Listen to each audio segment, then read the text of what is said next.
Pengakuan Emmanuel pemilik mobil Porsche maafkan sopir truk karena iba meski rugi 120 juta rupiah. Bagian kanan belakang kendaraan eksklusif itu ringsek. Namun bukan kemarahan atau tuntutan hukum yang muncul, justru ketenangan dan empati. Kini pemilik mobil Porsche akhirnya muncul buka suara. Saat dikonfirmasi, Emmanuel Alvino menjelaskan bahwa kejadian tersebut terjadi di Kecamatan Cilandak, daerah TB Simatupang pada Selasa, 29 Juli 2025. Ia menceritakan, kecelakaan tersebut terjadi sekitar pukul 22 malam. Alvino menjelaskan, mulanya terdapat perbaikan jalan tol di sisi kanan yang memicu kemacetan. Pada saat itu, 3 ruas jalan dan 1 bahu jalan mengerucut menjadi 2 ruas jalan saja. Akhirnya karena jalan mengecil jadi 2 ruas, otomatis bahu jalan terpakai karena arus kendaraan yang sangat padat, ujar Alvino saat dihubungi Kompas.com, Selasa, 5 Agustus 2025. Dia melanjutkan, mobil Porsche dia masuk dari sisi kiri jalan, sementara di sebelah kanan terdapat truk besar yang awalnya berada di belakang mobil. Menurut dia, posisi sopir truk yang berada di kemudi membuatnya tidak bisa melihat mobil mewah tersebut. Mungkin karena mobil ini kecil, ceper, dan truknya besar sekali, abang itu juga nggak ngelihat ya spionnya kalau di sebelah kiri dia ada mobil, papar Alvino. Dia pun merasa bahwa truk kian mendekat sehingga memutuskan untuk mengklakson truk. Namun, truk tersebut tetap melaju, karena kemungkinan Porsche berada dalam posisi blind spot. Pada saat itu, Alvino mengaku bisa melihat ban truk yang lebih tinggi dari mobilnya menempel dan berputar menggilasnya hingga mobilnya agak terangkat.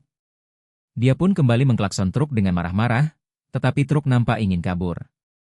Saya bisa melihat dia mau jalan pelan terus cepat lagi, seperti gaya-gaya takut, mau kabur, tapi dia tahu kalau dikejar mobil itu pasti kekejar, tutur dia. Akhirnya, truk tersebut memutuskan berhenti di sisi kiri dan kedua pihak melakukan perdebatan selama 1 jam. Namun, karena terus merasa ditekan, akhirnya penabrak menyerahkan SIM dan STNK dia sebagai jaminan. Pak, tapi ingat ya Pak, kalau misal seandainya mobil Bapak diganti oleh bos saya kan mengenal sekali karakter bos. Tolong ya Pak, saya titip teman saya untuk dicarikan pekerjaan, ujar dia menirukan kalimat teman si penabrak. Karena teman saya ini sudah tidak bekerja selama 6 bulan. Saya jadi saksi kalau anak istrinya cuma makan nasi pakai garam, sambung dia. Saat itu juga Vino mengaku langsung merasa iba dan menggunakan istilah mundur teratur dari perkara tersebut. Ia pun meminta stafnya untuk mengembalikan STNK dan SIM sopir truk. Saya berpesan jangan mengantuk. Sebelumnya, dalam video yang viral di TikTok dan media sosial, Vino terekam turun dari mobil dengan tenang, menghampiri sopir truk yang tampak terguncang dan menangis. Di saat banyak orang mungkin akan kehilangan kendali atas emosinya, Vino justru memberi nasihat lembut. Kalau ngantuk, mending istirahat dulu, Bang, ujar Vino sambil menepuk bahu sopir yang terus menunduk. Ia bahkan menyuruh sopir tersebut pulang, tanpa sedikit pun menyinggung soal kerugian atau ganti rugi. Udah, sana pulang.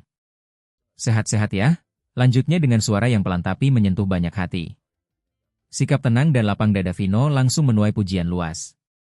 Banyak netizen menyebutnya sebagai contoh nyata dari orang berharta yang tidak kehilangan empati.